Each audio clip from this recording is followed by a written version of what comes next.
I will be doing a presentation first. Good afternoon, everybody. Good afternoon, di ay. Kamusta di ay ang tanan? Okay, sir. Afternoon, Okay sir. ra? Okay, Okay. sir. Okay, sir. Mayo kay naka-uli na mong tanan. Yes, sir. Sige. Kaya, pwede ninyo i-open inyong mga camera?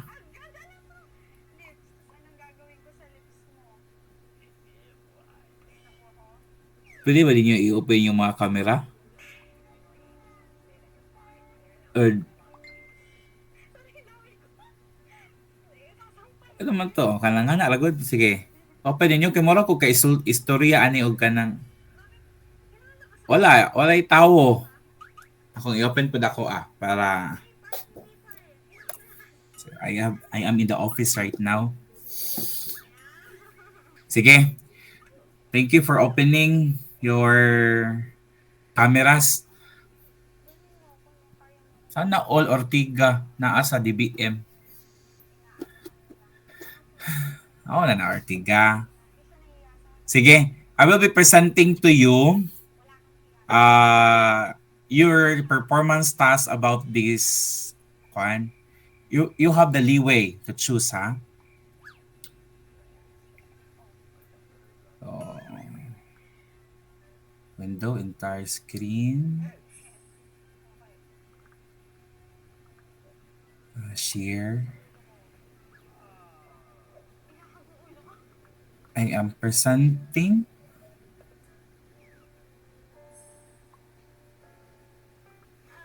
Unsa ang igna presenting.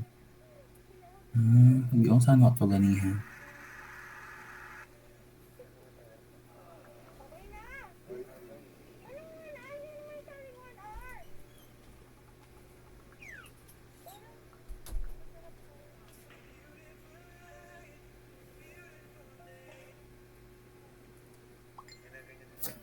Maklaro na? Maklaro na?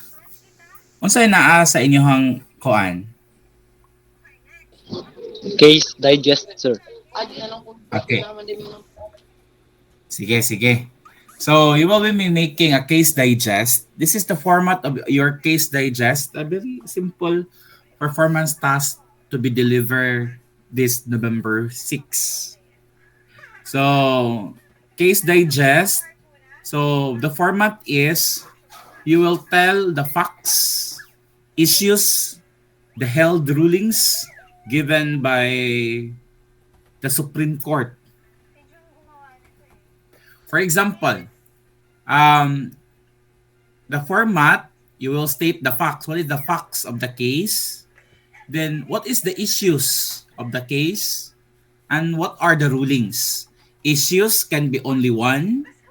Facts is many. Issues can be only one, or there are a lot of issues in a certain case. 3, rulings. Ruling or rulings, there are lots of ruling in the case. So you can state that one. So for example, we will read this one. GR number L-49549. So I will be presenting to you this one. Kung sa may naa diha sa inyuhang Google Meet, Republic of the Philippines. Ba? Republic of the Philippines, sir? Yes, sir. Okay. So, this is the GR number 4549549, August of 30, 1990. This is the Republic of the Philippines Supreme Court, Manila, Second Division. So we will just read the whole case, no? For example. But the thing is, the only one is you will mangita mo og kaso na related to engineering management. For example, labor cases. um, criminal cases. Ang amo, napatay niya ang iyahang mga driver or iyahang personnel. This is a labor case. This is Evelyn Chua petitioner versus Honorable Jacobo Ciclave in his capacity as a presidential executive assistant and the Taytong High School Incorporated respondent. William C. Gunitang and Jaime Opinion for petitioner. For the private respondent, Laugan Law Offices for private. So, Regalado J. This has been another illegal dismissal case where it not be a controversial, a unique situation that the marriage herein petitioner, then the classroom teacher to her student who was 14 years her junior was considered by the school authorities a sufficient basis for terminating his service. So let's have this one. Let's focus to the statement, to the facts. A private respondent of Taytong High School Incorporated is an educational institution in Bacolod City. Petitioner had been employed therein as a teacher since 1963 and in 1976 when this dispute arose, was the class advisor in the 6th grade where one Bobby Kua was enrolled. 6th grade Bobby Kua was enrolled.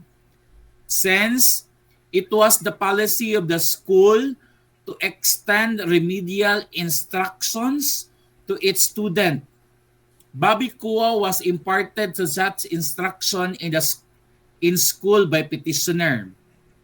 Who is the petitioner? William C. Kulintang and Jaime. So in the course, therefore, the couple fell in love, and on December 24, 1975, they got married in a civil ceremony solemnized in Iloilo City by Honorable Cornelio G. Lazaro, the city judge of Iloilo. Petitioner was then 30 years old of age, but Bobby Kua being 16 years old. Consent and advice to marriage was given by his mother, Mrs. Concepcion Ong. Their marriage was ratified in accordance with the rite of the religion in a church wedding solemnized by Father Nick Milicor at Bacolod City on January 10, 1976.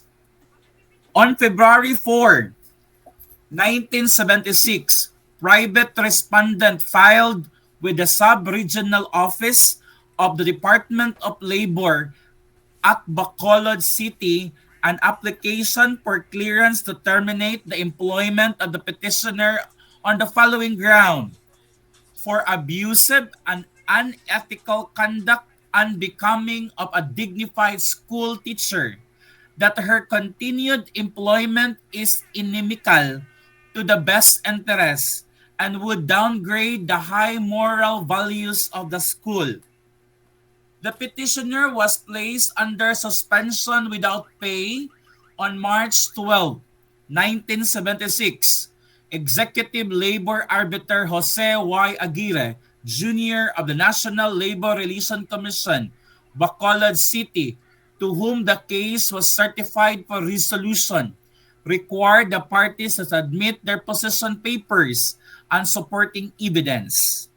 Affidavits were submitted by the private respondent to bolster its content that the petitioner, defying all the standards of decency, recklessly took advantage of her position as a school teacher, lured a grade 6 boy under her advisory section, and 15 years her junior into a amorous relation.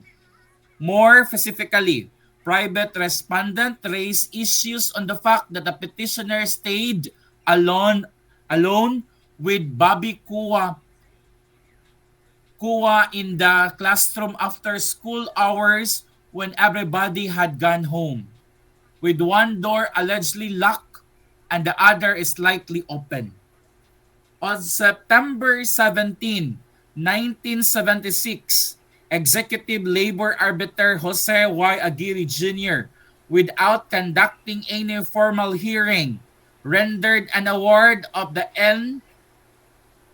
LRC case number 956 in favor of the private respondent, granting the clearance to terminate the employment of the petitioner.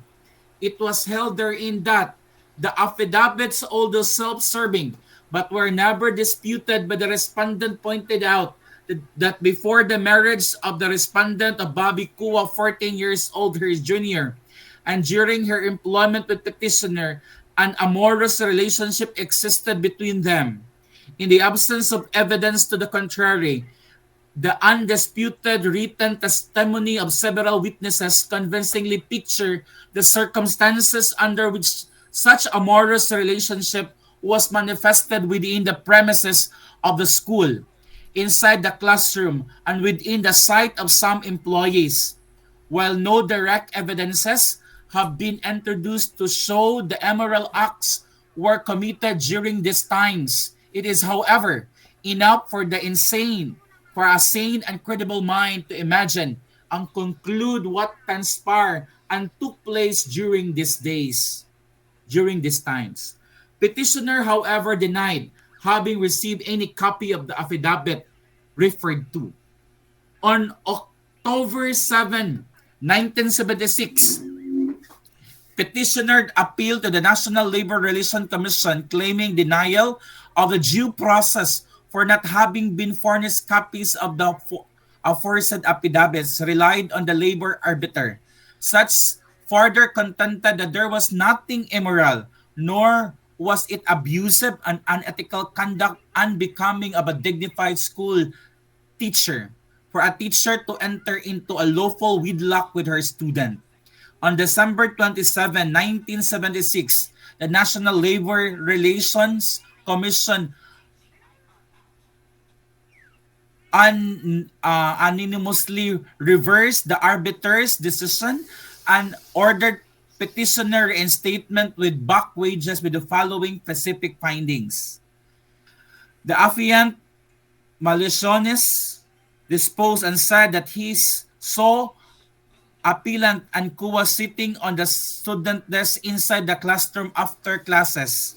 The deposition of the affiant, Despi and Chin are the same tenor. No statement whenever were sworn by them that they were the eyewitnesses to the immoral and scandalous act.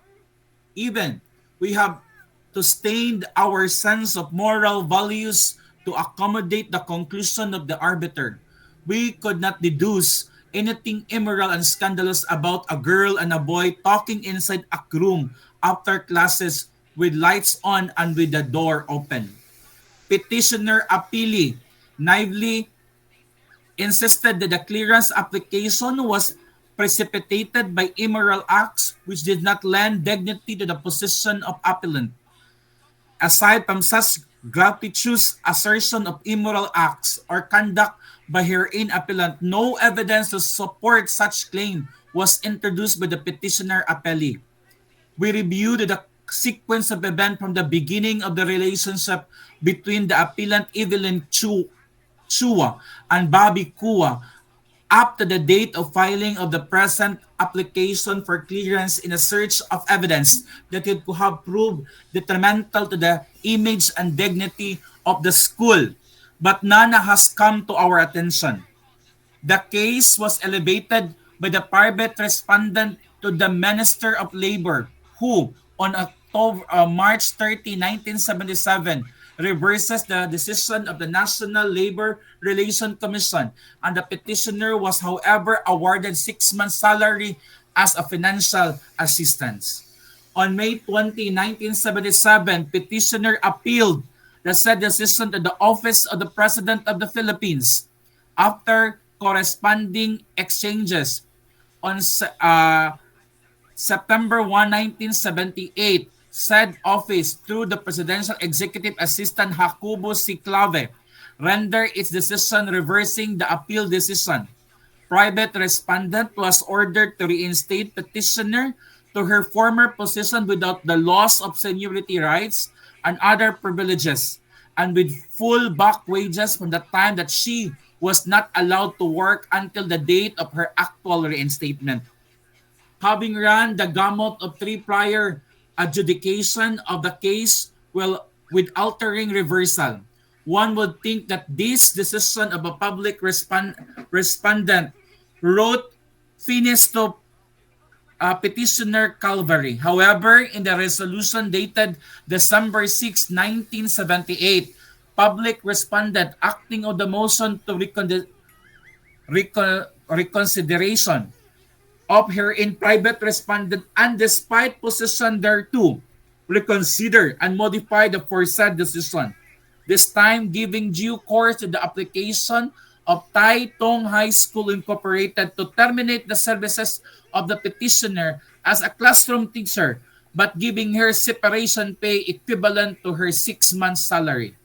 In thus, reconsidering the earlier decision, public respondent reasoned out in his manifestation comment filed on August 14, 1976 in this court in the present case, that this office did not limit itself to the legal issues involved in the case, but went further to view the matter from the standpoint of the policy, which involved the delicate task of rearing and educating of children whose interests must be held paramount in the school community.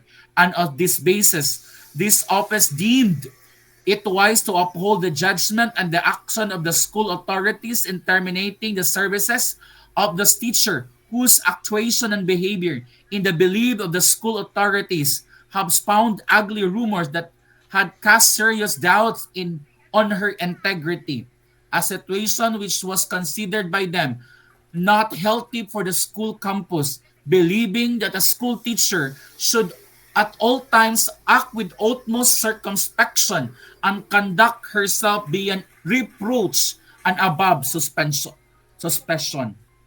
In this petition of certiorari, petition rely on the following grounds of the reversal of the aforesaid resolution public responses bis. First, the dismissal or the termination of the petitioner employment despite Tai Tong's claim to the contrary was actually based on her marriage with her pupil and is therefore illegal.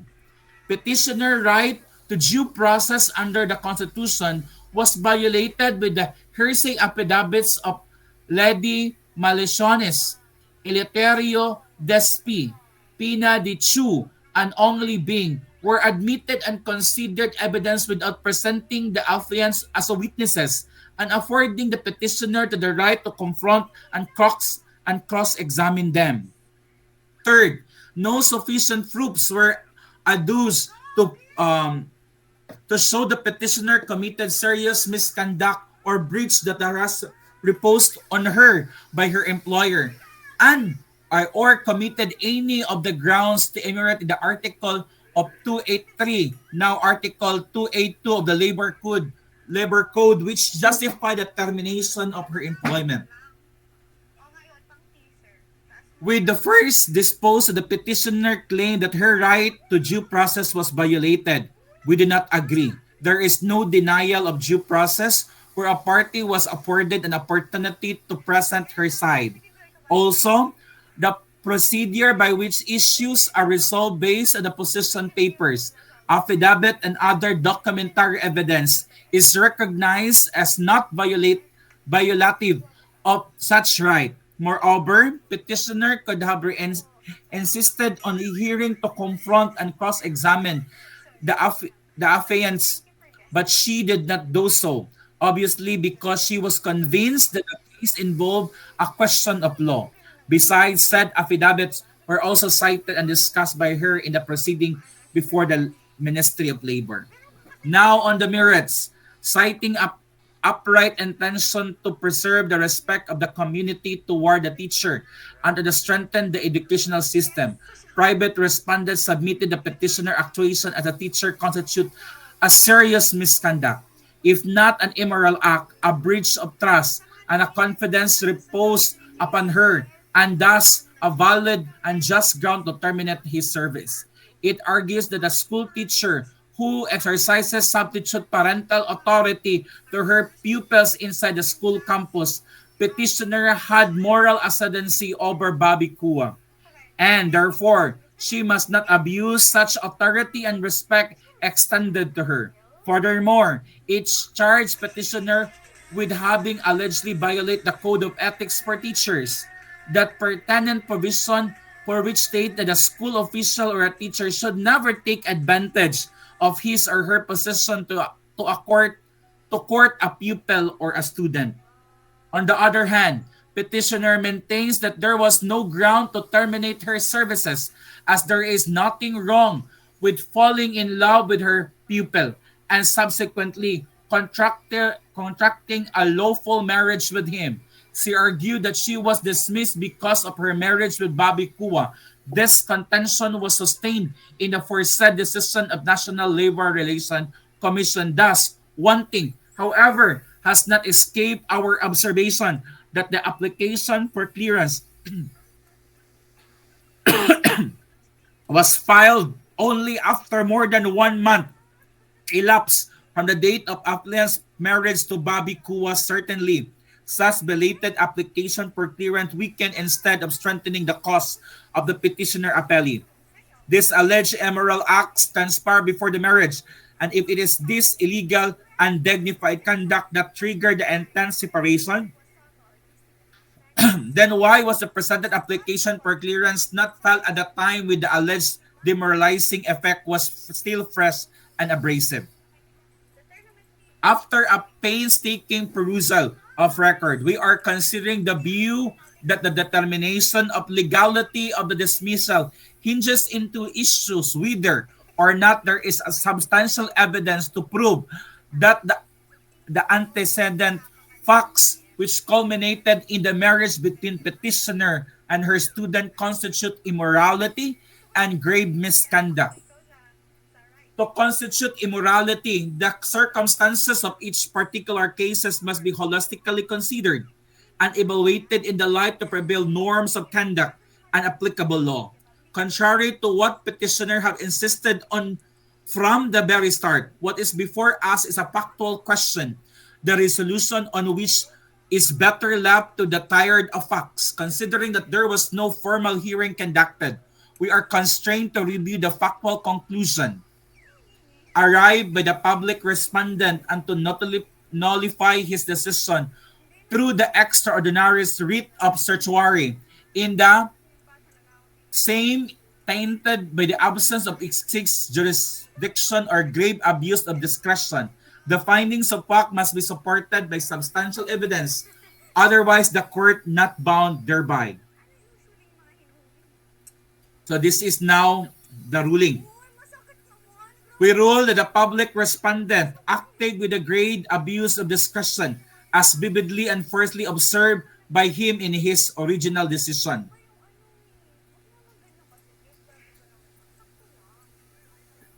As earlier stated, from the outset of even labor arbiter considered that there was no direct evidence to show the immoral acts were committed.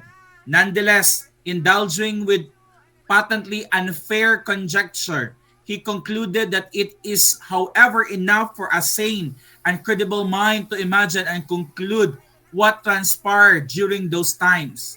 In reversing his decision, the National Labor Relations Commission observed that the assertion of immoral acts and conducts is gratuitous and there is no direct evidence to support such claim, a finding which herein public respondent himself shared.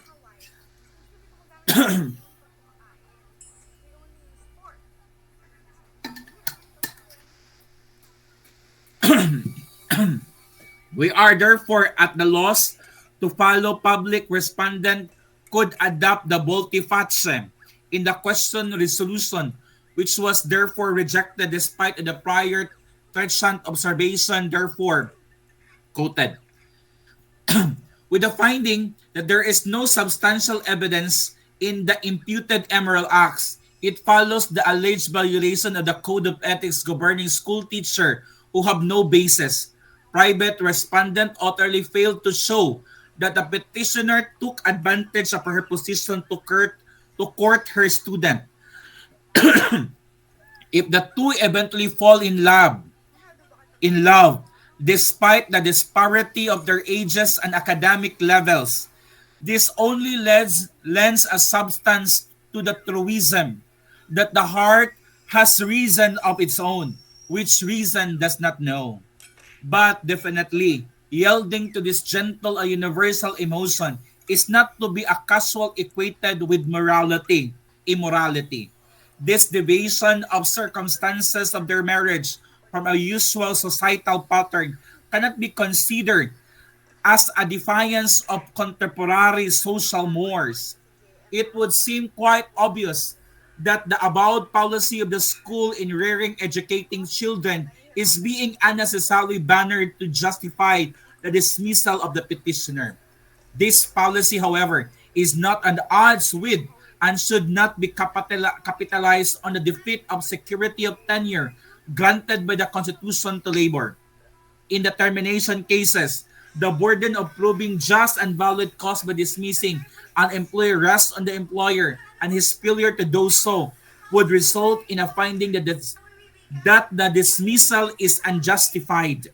The charge against the petitioner have not been substantiated. We declare her dismissal as unwarranted and illegal. It is being apparent, however, the relationship between the petitioner and the private respondent has been inevitably and severely stained. We believe that it would neither be to the best of the parties nor would any prudent purpose be served by ordering her reinstatement. Therefore, the petition to certiorari is granted and the resolution of the public respondent dated December 6, 1978 is annulled and set aside. Private respondent Taytong High School Incorporated is hereby ordered to pay the petitioner back wages equivalent of 3 years without any deduction or qualification, and a separation pay in the amount of 1 month for every year of service. So ordered. So,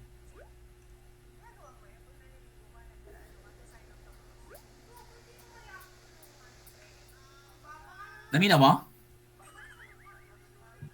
Yes, So that sir. is the case. That is the case of that is the case of Evelyn Chuakua versus Clave. So I will be presenting you how you will do the case study, case digest. Wait for a while. So I will present now. Entire screen share. So this one. So how you will do. So this is now the case digest of GR number 4954-189 labor law post-employment grounds for termination. A teacher having a relationship with a student is not per se immoral. Facts. What are the facts? Evelyn Kua was a teacher at the Taytong High School Incorporated. By 1975, she had been teaching there for 13 years. By the time also, Evelyn, who was 30 years old, developed a romantic relationship with one of her students, a 16 years old grade 6 student named Bobby Kua. In December 1975, Evelyn and Bobby legally married each other. The old civil code allowed such marriages then. Then, due to the marriage, the school applied for clearance from the Department of Labor to allow to terminate the services of Chua on the ground that her having an affair with a student 14 years old younger than her is immoral and a violation of Code of Ethics for teacher that provided a school official or his teacher should never take advantage of his or her position to court a pupil or student. So the labor arbiter ruled that though there is no direct evidence that Evelyn and Kua did immoral acts while inside the classroom, it seems obvious that such an happening indeed transpired within the solitude of the classroom after regular class hours. The marriage between Evelyn Chua and Bobby Kua is the best proof which confirms the suspicion that the two indulged an amorous relationship during class hours. The labor arbiter gave clearance to the school to terminate the employment of Evelyn, and the National Labor Relations Commission reversed the ruling of the labor arbiter. The Minister of Labor reversed the ruling of the National Labor Relations Commission. Then the Presidential Executive Assistant Jacobo Clave affirmed that the ruling of the Minister of Labor. Evelyn now comes to the Supreme Court questioning the ruling of Clave. What is the issues? The issue of the case, whether or not there is a valid ground to terminate the service of Evelyn Chua Kua. So what is the ruling? No. As per evidence presented, the school failed to prove that Evelyn and Bobby engaged in immoral conduct. It was wrong for Clave to adopt the findings of the labor arbiter, which have no basis in the first place, with the finding that there is no substantial evidence of the imputed immoral acts. It follows that the alleged violation of the Code of Ethics governing school teacher would have no basis. The school utterly failed to show that Evelyn took advantage of her position to court her student. If the two evenly fell in love, despite the disparity of their ages and academic levels, then only lends to substance to the truism that the heart has reason of its own, which reason does not know. But definitely, yielding to this gentle and universal emotion, it is not to be so casual equated with immorality. This deviation of circumstances of their marriage from a usual societal pattern can be considered as a defiance of contemporary social norms. However, since Evelyn's relation with the school is already stained, reinstatement is no longer feasible, and she is entitled to the separation pay and back wages. So that's it. So if you can see, that's the case, no?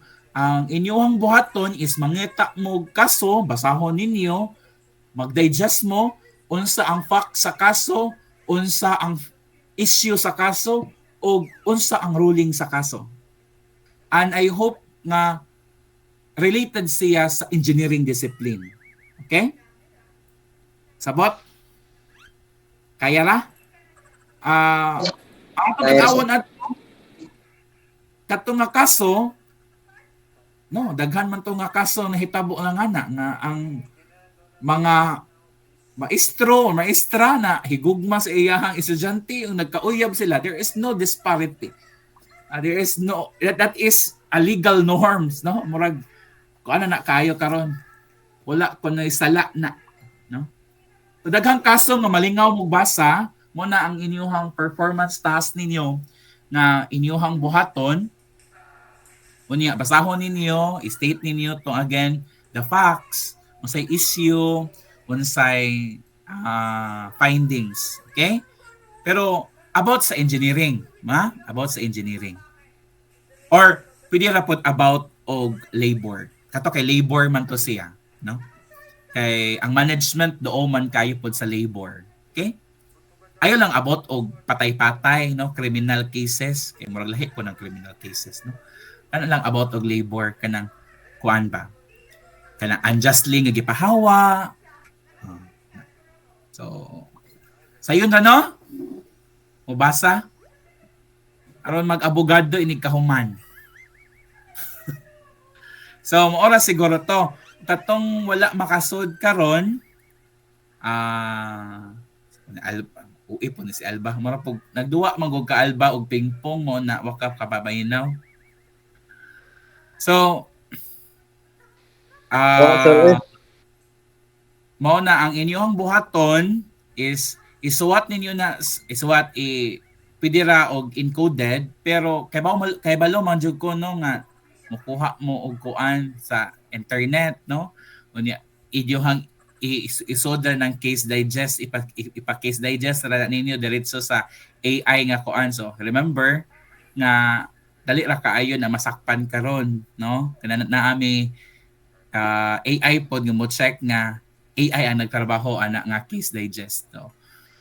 So next inig November 6 ang buhaton ninyo i-print ninyo ang tibuok kaso unya ang kinalasan ang i-attach nimo na siya ang first page A4 ang margin is 0.75 by 75 then A4 siya unya name then the case then what is the facts then issues then pag yung issues there is the ruling attach the whole case that is your submission okay unya bantay ha kung pangutan-on nako mingon kintay ko Alba unsa imong kaso what is your GR number wala kay balawa kay memorize so meaning ana wala nagbasa ha sa klase ta magpangutana tamo na ato ang pangutana ini ka Thursday and Friday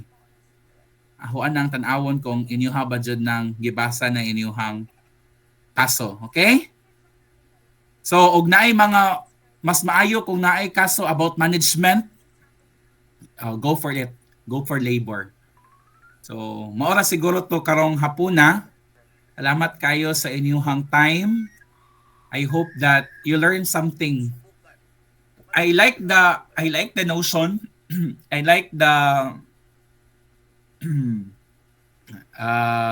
ruling of the Supreme Court no if the two eventually fall in love despite the disparity in their ages and academic level this is only lends to the substance to the true wisdom that the heart has reason of its own which reason does not know. So, tinuod ng giingon nila di ay nga kuan. Wala yan sa edad. No? Nanyan yan sa mga pusa ni isip. Sige na, thank you for coming people. Thank you for joining our class this afternoon. And may God bless us all. I hope you can pass it this coming November 6 at 12 noon. Okay? Thank you, sir. Goodbye. Salamat po. Bye-bye po. Sir. Yes, sir.